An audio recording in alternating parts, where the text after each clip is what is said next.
Hi ಸ್ನೇಹಿತರೆ, ನಮಸ್ಕಾರ. ಸ್ನೇಹಿತರೆ, ನಿಮ್ಮೊಟ್ಟಿಗೆ ಒಂದು ವಿಷಯನ ಹಂಚ್ಕೋಬೇಕು ಅನ್ನಿಸ್ತು, ಅದಕ್ಕೋಸ್ಕರ ಈ ವಿಡಿಯೋನ ಮಾಡ್ತಾಯಿದ್ದೀನಿ. ಸ್ನೇಹಿತರೆ, ಆಗೊಂದು ಕಾಲ ಇತ್ತು. ಆ ಕಾಲದಲ್ಲಿ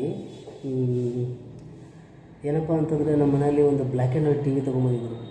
ಆ black and white T V ನಮ್ಮ ಮನೆಗೆ ಬಂದಿದ್ದಕ್ಕೆ ಎಷ್ಟು ಖುಷಿಯಾಗಿತ್ತು ಅಂದರೆ, ನನ್ನ ಎಲ್ಲ ಸ್ನೇಹಿತರಿಗೂ ಅಯ್ಯೋ ನಮ್ಮ ಮನೆಯಲ್ಲೂ ಟಿ ವಿ ಇದೆ ಅಂತ ಹೇಳಿ ಖುಷಿಪಟ್ಟಿದ್ದೆ.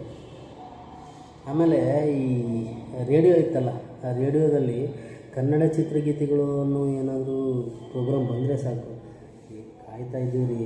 ಅದೆಷ್ಟು ಅಂದರೆ ಆಹಾ, ಕೇಳೋದಕ್ಕೆ ಅದೆಷ್ಟು ಆನಂದ ಅನ್ಸೋದು. ಎಲ್ಲರೂ ಕೂತ್ಕೊಂಡು ಕೇಳ್ತಾ ಇದ್ದೀವಿ ಅಲ್ವಾ.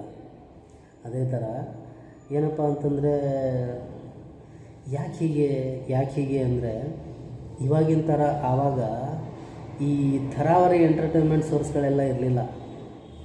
ಎಂಟರ್ಟೈನ್ಮೆಂಟು ಅಂದರೆ ಇದೇ ರೇಡಿಯೋ. ಅದು ರೇಡಿಯೋದಲ್ಲಿ ಎಂತೆಂಥ ಒಳ್ಳೆಯ ಕಾರ್ಯಕ್ರಮಗಳು ಬರೋದು, ಕೃಷಿ ಬಗ್ಗೆ ಬರೋದು, ಜನಪದ ಕಲೆಗಳ ಬಗ್ಗೆ ಬರೋದು, ಆರೋಗ್ಯದ ಬಗ್ಗೆ ಬರೋದು, ಇನ್ನೂ ಬರ್ತಾಯಿದೆ. ಬಟ್ ಅದನ್ನು ಯಾರೂ ಕೇಳ್ತಾ ಇಲ್ಲ ಅಲ್ವೇ. ಅದೇ ಥರ ಸಂಡೇ ಅಂದರೆ ರವಿವಾರ ದಿನ ಸಾಯಂಕಾಲ 4 ಗಂಟೆ ಬರುತ್ತೆ ಅಂದರೆ ಸ್ವಲ್ಪ ಅಯ್ಯೋ, ಕನ್ನಡ ಸಿನಿಮಾ ಬರೋದ್ರಿ DD9ನಲ್ಲಿ. DD9 ಅಂದರೆ ಇವಾಗೇನು ಚಂದನ ಟಿ ವಿ ಇದೆಯಲ್ಲ, ಆವಾಗ DD9 ಏನಂದರೆ ಎಷ್ಟು ಖುಷಿಯಾಗೋದು. ಈ ಹೊಲಕ್ಕೆ ನಮ್ಮದು ಹಳ್ಳಿ ಆಗಿರೋದ್ರಿಂದ ಈ ಹೊಲಕ್ಕೆ ಅಂತ ಕೂಲಿ ಕೆಲಸಕ್ಕೆಲ್ಲ ಬರೋರು. ಏನದು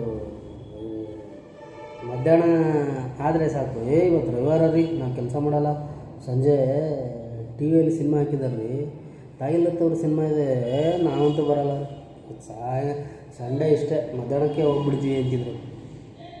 ಆ ಕಾಲನೇ ಚೆನ್ನಾಗಿತ್ತು ರೀ, ಆ ಕಾಲನೇ ಚೆನ್ನಾಗಿತ್ತು.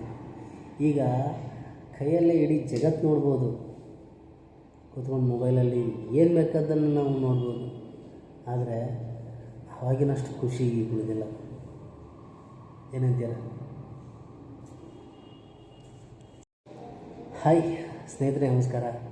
ಸ್ನೇಹಿತರೆ, ನಿಮ್ಮೊಟ್ಟಿಗೆ ಒಂದು ವಿಷಯನ ಹಂಚ್ಕೋಬೇಕು ಅನ್ನಿಸ್ತು, ಅದಕ್ಕೋಸ್ಕರ ಈ ವಿಡಿಯೋನ ಮಾಡ್ತಾಯಿದ್ದೀನಿ. ಸ್ನೇಹಿತರೆ, ಆಗೊಂದು ಕಾಲ ಇತ್ತು. ಆ ಕಾಲದಲ್ಲಿ ಏನಪ್ಪ ಅಂತಂದರೆ, ನಮ್ಮ ಮನೆಯಲ್ಲಿ ಒಂದು black and white T V ತೊಗೊಂಬಂದಿದ್ರು. ಆ black and white T V ನಮ್ಮ ಮನೆಗೆ ಬಂದಿದ್ದಕ್ಕೆ ಎಷ್ಟು ಖುಷಿಯಾಗಿತ್ತು ಅಂದರೆ, ನನ್ನ ಎಲ್ಲ ಸ್ನೇಹಿತರಿಗೂ ಅಯ್ಯೋ ನಮ್ಮ ಮನೆಯಲ್ಲೂ ಟಿ ವಿ ಇದೆ ಅಂತ ಹೇಳಿ ಖುಷಿಪಟ್ಟಿದ್ದೆ. ಆಮೇಲೆ ಈ ರೇಡಿಯೋ ಇತ್ತಲ್ಲ, ಆ ರೇಡಿಯೋದಲ್ಲಿ ಕನ್ನಡ ಚಿತ್ರಗೀತೆಗಳು ಅನ್ನೋ ಏನಾದರೂ ಪ್ರೋಗ್ರಾಮ್ ಬಂದರೆ ಸಾಕು, ಕಾಯ್ತಾ ಇದ್ದೀವಿ ರೀ. ಅದೆಷ್ಟು ಅಂದರೆ ಆಹಾ, ಕೇಳೋದಕ್ಕೆ ಅದೆಷ್ಟು ಆನಂದ ಅನ್ಸೋದು.